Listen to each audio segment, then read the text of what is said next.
పవన్ కళ్యాణ్ గారు ఒక మొన్న ఒక మాట అన్నారు.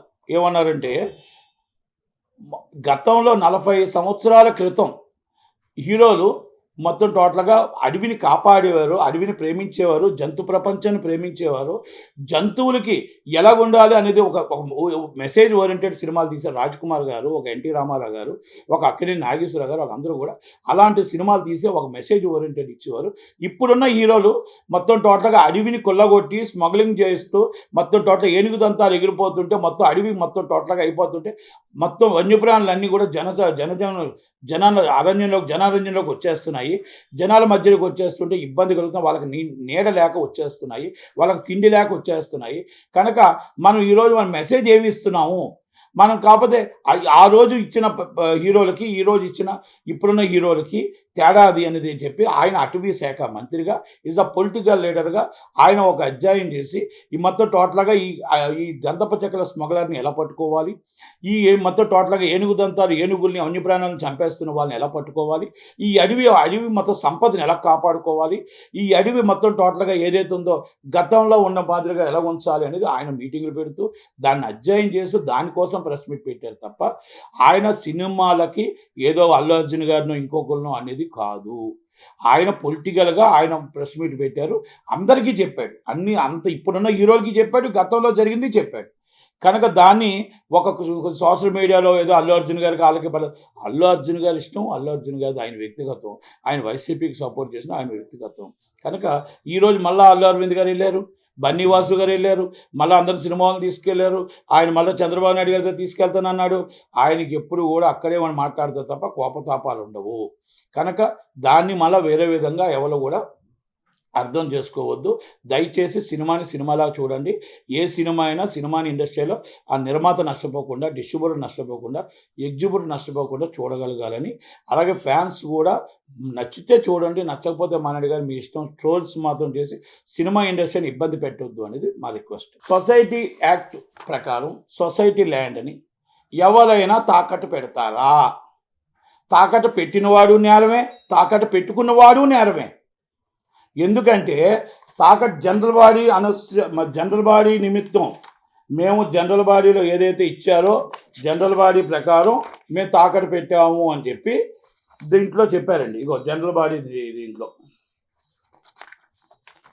జనరల్ బాడీలో మేము తీర్మానం చేసాం. మీరు జనరల్ బాడీలో తీర్మానం చేస్తే మొత్తం టోటల్గా అందరికి 69 ఎకరాలు అమ్మి వచ్చా? మీకు ల్యాండ్ దేనికి ఇచ్చింది? మీ సొంత ల్యాండ్ కాదు కదా. 69 ఎకరాలు మీరు ఆ ల్యాండ్లో 3000 గజాలు దాదాపు 150 కోట్ల ప్రాపర్టీ. 150 కోట్ల ప్రాపర్టీని 20 కోట్ల రూపాయలు, దాదాపు 20 కోట్ల రూపాయలకి 16.5 కోట్లకు తాకట్టు పెట్టారు. ఎవరు తీసుకున్నారండి ఇది? చదలవాడ శ్రీనివాసరావు గారు అన్న ఆయన. చదలవాడ శ్రీనివాసరావు గారు ఇండస్ట్రీకి పెద్ద అని చెప్తాడు కదా. ఈ ఇండస్ట్రీ ఉన్న పెద్ద ఆయన తాకట్టు పెట్టుకున్నాడు. వీళ్ళు తాకట్టు పెట్టారు. జనరల్ బాడీ అనుసరించి మేము పెట్టాము అని అంటున్నారు. పెట్టడం మరి ఏ సొసైటీ యాక్ట్ చెప్తుందో ఏ సొసైటీ యాక్ట్లో ఈ తాకట్టు ఎత్తి అమ్మివచ్చు, ఏ రిజిస్ట్రేషన్ చేసుకోవచ్చు అని చెప్తుందో వడ్డీతో 35 కోట్లు అయిందంట. అంటే ఇది కార్మికులకు చెందే ల్యాండ్. ఈ డబ్బుని ఏ విధంగా పెట్టారు? రో హౌసెస్. అసలు మీకు పర్మిషన్ లేకుండా రో హౌసెస్కి మీకు పర్మిషన్ లేకుండా డబ్బులు ఎలా కలెక్ట్ చేస్తారు? ఈరోజు ఇన్లీగల్గా మీరు డబ్బుని ఎలా కలెక్ట్ చేస్తారు? మీకు అపార్ట్మెంట్లు కట్టిస్తామని చెప్పి మీరు ఎలా డబ్బు కలెక్ట్ చేస్తారు? ఏ సొసైటీ యాక్ట్ చెప్తుంది? ఇవన్నీ కూడా దీన్ని మనం చూసి చూడనట్టు వదులుతున్న ఈ గవర్నమెంట్లు ఏంటి? దాంట్లో గతంలో టీఆర్ఎస్ గవర్నమెంట్ ఇలా సపోర్ట్ ఉండేది. ఈరోజు ఇప్పుడున్న గవర్నమెంట్ కూడా దీన్ని వెలుగు తీసి నిజమైన కార్మికులకు ఇస్తుందా? వీళ్ళందరి మీద యాక్షన్ తీసుకుంటుందా? లేదు అనుకుంటే మళ్ళీ వాళ్ళతో పాటు మళ్ళీ మేము మొత్తం టోటల్ వంత పాడుతుందా రేవంత్ రెడ్డి గారు గవర్నమెంట్ అనేది? ఒక్కసారి దాన్ని అంతటి కూడా పొంగులేరు శ్రీనివాసరెడ్డి గారు కానీ, అలాగే తుమ్మల నాగేశ్వరరావు గారు కానీ, అలాగే మరి కోమటిరెడ్డి వెంకటరెడ్డి గారు కానీ, అలాగే రేవంత్ రెడ్డి గారు దీన్ని మరి సీరియస్గా యాక్షన్ తీసుకుంటారా? కార్మికులకు అన్యాయం జరగకుండా మరి ఇమ్మీడియట్లీ దాని మీద సీరియస్ యాక్షన్ తీసుకొని ఎవరెవరు దీన్ని కుంభకోణాల్లో ఉన్నారో, ఎవరెవరు డబ్బులు తిన్నారో, ఎవరెవరు ఈ 70 కోట్ల రూపాయలు క్యాష్ను విత్డ్రాల్ చేశారో వీళ్ళందరి మీద సీరియస్ యాక్షన్ తీసుకుంటారా అనేది మరి ఈ గవర్నమెంట్, ఏపీ గవర్నమెంట్, మన తెలంగాణ గవర్నమెంట్ చేయాలి. మరి ఇదే గవర్నమెంట్, ఇదే చంద్రబాబు శ్రీనివాసరావు గారు, ఇదే కొంతమంది మరి వ్యక్తులు అందరూ వెళ్ళి వీళ్ళందరూ కలిపి అక్కడికి వెళ్ళిపోయి మళ్ళా ఆంధ్రప్రదేశ్లో చంద్రబాబు నాయుడు గారిని బురిడీ కొట్టిద్దాం, 2014లో కొట్టించినట్టు మళ్ళా బురిడీ కొట్టిద్దాం, మళ్ళీ ఆయన మోసం చేద్దాం అని చూస్తుంటే మరి చూస్తూ ఊరుకోవాలా చెప్పండి? మరి చూస్తూ ఊరుకోవాలా? ఎందుకంటే ఆయన పార్టీ ఈరోజు మొత్తం టోటల్గా ప్రజలకు ఏం చెయ్యాలని చూస్తున్నప్పుడు మనకి కొన్ని తెలుస్తూ ఉంటాయి, కొన్ని ఒక్కొక్కరి ద్వారా వచ్చేస్తూ ఉంటాయి. కాబట్టి చుట్టాల వల్ల, పట్టాల వల్ల, ఎవరి వల్ల ఏదో విధంగా వచ్చి మేము మీ క్యాస్ట్ వాళ్ళమో, మీ కులం వాళ్ళమో, మీ ఇంటి వాళ్ళమో, మీ దగ్గర వాళ్ళమో వస్తుంటప్పుడు ఆయన ఒక చూసి చూడకుండా ఏమైనా పొరపాటు జరుగుతుందేమో అని ఉద్దేశంతోనే నేను చంద్రబాబు నాయుడు గారిని, లోకేష్ బాబు గారిని, బాలయ్య బాబు గారిని, దయచేసి పవన్ కళ్యాణ్ గారిని అడుగుతున్నా, అయ్యా మీరు సినిమా ఇండస్ట్రీకి నిజమైన సినిమా వాళ్ళకి ఇవ్వండి. ఈరోజు సినిమా వాళ్ళు ఎవరికి కూడా చాలామందికి లేవు.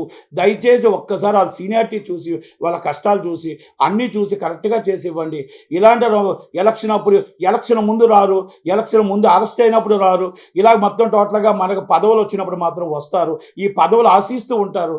ఇలాంటి వాళ్ళకి మీరు పదవి ఇవ్వద్దు, మంచి వాళ్ళకి పదవి ఇవ్వండి. ఇది ఒక రాఘవేంద్ర గారు ఉన్నారు, ఒక దత్తు గారు ఉన్నారు, ఒక కేఆర్ నారాయణ గారు ఉన్నారు, ఒక కుమార్ చౌదరి గారు ఉన్నారు. వాళ్ళందరినీ అడగండి. ఇది నేను చెప్పింది తప్ప లేకపోతే నేను రైటా కాదా అని ఒక్కసారి అడగండి. ఎవరి మీద నాకు కక్ష సాధింపులు లేవు. ఈరోజు మొత్తం టోటల్గా దయచేసి నేను ఒక్కసారి వినిపిస్తున్నాను, నా వాదన వినండి.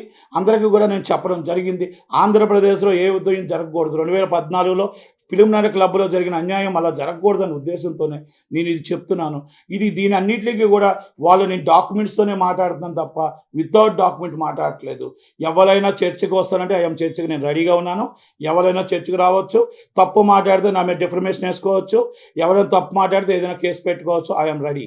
అలాగే ఇంకోటి, బాలయ్య బాబు గారు ఈరోజు గోల్డెన్ ఫంక్షన్కి అనౌన్స్ చేశారు. మంచి పరిణామం. ఆయన 50 సంవత్సరాలకి ఫంక్షన్కి ఇప్పటికైనా గుర్తొచ్చింది, సంతోషం. ఆయన 50 సంవత్సరాలు ఫంక్షన్ చేయాలని అందరూ ఆలోచించుకున్నారు. కానీ అందరూ ఫంక్షన్ ఆలోచించుకున్నప్పుడు అందరినీ మా అసోసియేషన్ నుంచి పిలిచారు. ఓకే, మాధవరావు గారు వచ్చారు, అందరూ వచ్చారు, అలాగే ఇండస్ట్రీ నుంచి. ఓకే, నేను కూడా ఆఫీస్ బేరలు, నన్ను కూడా పిలలేదు. కనుక ఓన్లీ ప్రెసిడెంట్, సెక్రటరీలు అందరూ కలిపి ఏదో ఒక గోల్డెన్ జూబ్లీ మీటింగ్ పెట్టాలనుకున్నారు. ఏం జరిగినా కూడా బాలయ్య బాబుకు మంచి 50 సంవత్సరాల ఫంక్షన్ జరగాలి, మంచిగా జరగాలి. కానీ ఆ పదవి ఆయన పెట్టేటప్పుడు అందరూ కూడా చిరంజీవి గారు, ప్రభాస్ గారు, మొత్తం అందరూ ఇండస్ట్రీ అందరూ ఉండి ఆ 50 సంవత్సరాలు ఫంక్షన్ చేస్తే బాగుంటుందని, అందరినీ కలుపుకొని వెళ్తే బాగుంటుందని, ఇది కొంతమందే కలుపుకొని వెళ్తున్నట్టు నాకు అనిపించింది. ఇది నేను చెప్తున్నా. బాలయ్య బాబు గారు ఇది మొత్తం టోటల్గా దీంట్లో కొంతమంది స్వార్థపరులు ఉన్నారు. కొంతమంది స్వార్థపరులు కూడా మీరు ఆలోచించండి. మీకు సన్మానం చేసో లేకపోతే గోల్డెన్ జూబ్లీ పెట్టి మీకు అందరికీ చెయ్యాలని అందరూ కలిపి చేయాలి. సౌత్ ఇండియా ఛాంబర్ నుంచి అందరూ కలిసి మీకు సన్మానం చేస్తే మాకు మంచిదని. అలాగే చిరంజీవి గారు రావాలి, పవన్ కళ్యాణ్ గారు రావాలి, మొత్తం టోటల్గా ప్రతి ఒక్కరు రావాలి, జూనియర్ ఎన్టీఆర్ గారు రావాలి, ప్రతి ఒక్కరు వచ్చి ఇది ఒక ఇండస్ట్రీ ఫంక్షన్గా చెయ్యాలనే మా కోరిక తప్ప ఇంకోటి ఏమీ కాదండి. ఒక్కసారి ఇలాంటి మొత్తం టోటల్గా ఏది జరిగినా ఆంధ్రప్రదేశ్లో మాత్రం దయచేసి ఏ ఒక్కటి చేసేటప్పుడు కూడా వాళ్ళ మీద కేసులు ఉన్నాయా, వాళ్ళ మీద ఏంటి, ఇంతకుముందు ఏం చేశారు, వాళ్ళు ఏంటి, ఎలాంటి వాళ్ళు, మన ఆంధ్రప్రదేశ్లో మన గవర్నమెంట్కి మచ్చ రాకుండా ఏ రికమెండేషన్ చేసినా ఏం చేసినా దయచేసి ఒక్కసారి 1-2 సార్లు ఆలోచించుకొని, పార్టీకి ఇబ్బంది రాకుండా ఒక్కసారి ఆలోచించమని, 2 సార్లు ఆలోచించమని నేను మీకు మనవి చేస్తూ నేను రిక్వెస్ట్ చేసుకుంటున్నాను. ఎందుకంటే మనకు అనుకోకుండా కొన్ని తెలియని పరిస్థితుల్లో కొన్ని ఉంటాయి. కాబట్టి దయచేసి కొంతమంది పదవుల కోసమో, కొంతమంది మనకు సన్మానాల కోసమో, కొంతమంది బొకేల కోసమే కూర్చొని ఇలాంటి పదవుల కోసం ఉంటారు. కానీ అరెస్ట్ అయిన చంద్రబాబు నాయుడు గారు అరెస్ట్ అయినప్పుడు కొంతమంది కనబడలేదు. ఆ రోజు అసలు కనబడలేదు. ఆ రోజు ఒక్క మాట కూడా ఒక్కరు కూడా ఇండస్ట్రీ నుంచి చెప్పలేదు. అయినా నాకు బాధ అనిపించి మళ్ళా చెప్తున్నా, నేను ఇండస్ట్రీ నుంచి ఆ రోజు ఒక్కరు కూడా జగన్మోహన్ రెడ్డి గారికి భయమా, కేసీఆర్ గారు అంటే భయమా? మరి అందుకే భయపడే కదా రాలేదు అందులోనూ. మరి ఈరోజు మరి అదే బాలయ్య బాబుకి మరి 6 నెలల క్రితం అదే జగన్మోహన్ రెడ్డి గారి టైంలో పెట్టుంటే నేను అడుగుతున్నా. ఈరోజు గవర్నమెంట్ వచ్చింది కాబట్టి మీరు ఏదైనా ఆశిస్తున్నారో కొంతమంది, దాంట్లో ఇండస్ట్రీ అందరూ కలిపి చెయ్యాలి, చేసే మంచి పరిణామం. కానీ దీంట్లో ఎక్కడైనా స్వార్థం ఉందా కొంతమందికి? ఎందుకంటే కొంతమంది పిలలేదు. మరి పిలుస్తారా, పిల్లరా? ఆఫీస్ బేరలు అందరినీ కూడా ఆఫీస్ బేరలైనా ఉండాలి కదా. కనుక కొంచెం దీంట్లో విభజించు పాలించు ఏదో ఉందని నాకు డౌట్. కనుక దయచేసి కార్యక్రమం బాగా జరగాలి, చాలా ఎక్స్ట్రాడినరీ జరగాలి. చిరంజీవి గారు రావాలి, అందరూ కలిసికట్టుగా ఉండాలి. నాగబాబు గారినైనా పిలుచుంటే బాగుండును దానికి ఆ కార్యక్రమానికి. కనుక అందరూ కూడా బాలయ్య బాబు దానికి రావాలి. అక్కడ సీఎం గారు, ఇక్కడ సీఎం గారు రావాలి. కనుక భువనేశ్వరమ్మ రావాలి, అందరూ రావాలి. అలాగే మొత్తం టోటల్‌గా ప్రతి ఒక్కరు వచ్చి దీన్ని ఆస్వాదించాలని చెప్పి కోరుకుంటూ